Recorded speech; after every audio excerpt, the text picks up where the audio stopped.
Mama, is Massa gonna sell us tomorrow? Yes, yes, yes. This time I will watch. All right.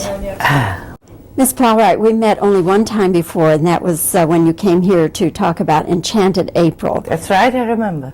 Which is still one of my favorite films. I love that movie, and I loved your role in it.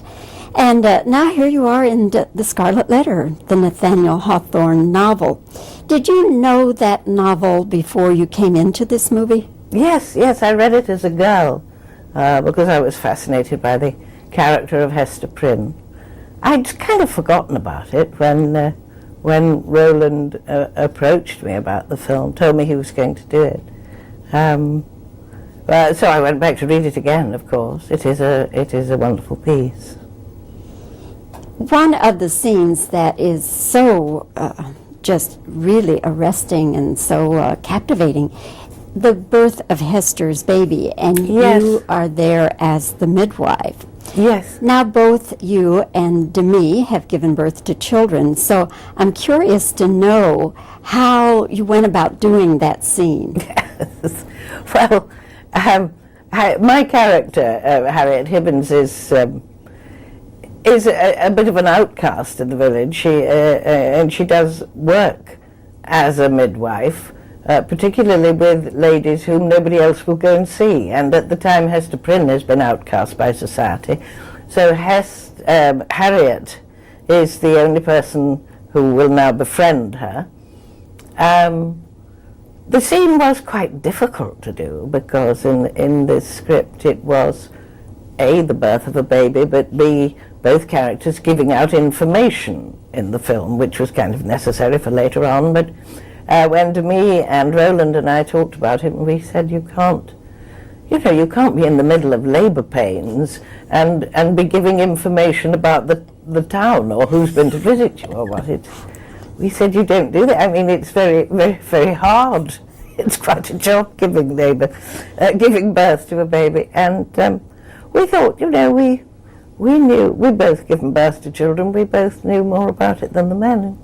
I asked Roland if we could have a professional midwife in who could guide me onto the kind of encouraging noises you would make and where the baby would be at certain times. And then we improvised.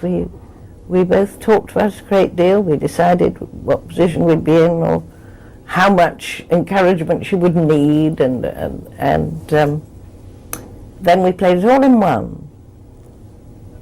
And it was a question of acting together, of real improvisation. I didn't know when she was going to have a contraction and scream, and she didn't know when I was going to say gently, gently, or push, or whatever you have to say in those moments. So it was an extraordinary morning. I can well imagine. Well, it's very authentic looking on the screen. It's a very good scene. There's a scene where we see you driving a team of horses. Now, Yes. did you actually do it? Oh yes, I did. I mean, I had quite a bit of practice. There were days when I was being trained, driving up and down little roads in Nova Scotia.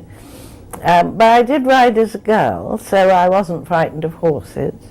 I quite enjoyed it. I mean, it was a bit nerve-wracking sometimes, but there was always a gentleman in the back of the cart, in case I got into trouble, who could leap up to the front. He was lying there covered with sacks.